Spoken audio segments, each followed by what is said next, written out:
தெய்வம் கூரையை பிச்சுட்டு கொடுக்கும். அது ரைஸ்ல உண்மை.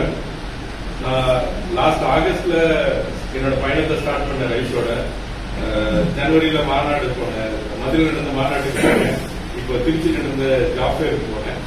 இதெல்லாம் ஒரு பெரிய விஷயம். என்னன்னா இன்னைக்கு நாங்க இந்தியாவில இருந்து எனக்கு துபாயில வணிகம் பண்ற அளவுக்கு ஒரு ஆப்பர்ச்சுனிட்டி கிடைச்சிருக்கு.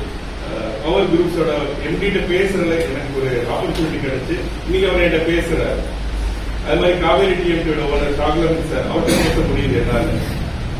அதீப் சவுதி கம்பெனி அவங்கள்ட்ட பேச முடியுது என்னால. ஸோ ஸ்ரீலங்கால சபுஜியோட பேச முடியுது என்னால. ஏன்னா இது நம்ம மாணவரோட இம்பாக்ட் தான். ஸோ இது ரைஸ்ல சேர்ந்ததுக்கு அப்புறம் எனக்கு கிடைச்ச ஒரு மிகப்பெரிய வளர்ச்சி. ஸோ அதுதான் இங்க நான் ஸ்ரீவினோத், என்னோட கம்பெனி நேம் பிரியதர்ஷினி ஸ்பேசஸ். நாங்க இ-காமர்ஸ்ல கன்ஸ்ட்ரக்ஷன் இன்டீரியர்ஸ்க்கு தேவையான பொருளை சப்ளை பண்றோம். பேன் இண்டியா பண்ணிட்டு இருக்கோம். இங்க இருக்கிற நிறைய பேர் என்னோட கஸ்டமர்ஸ் தான்.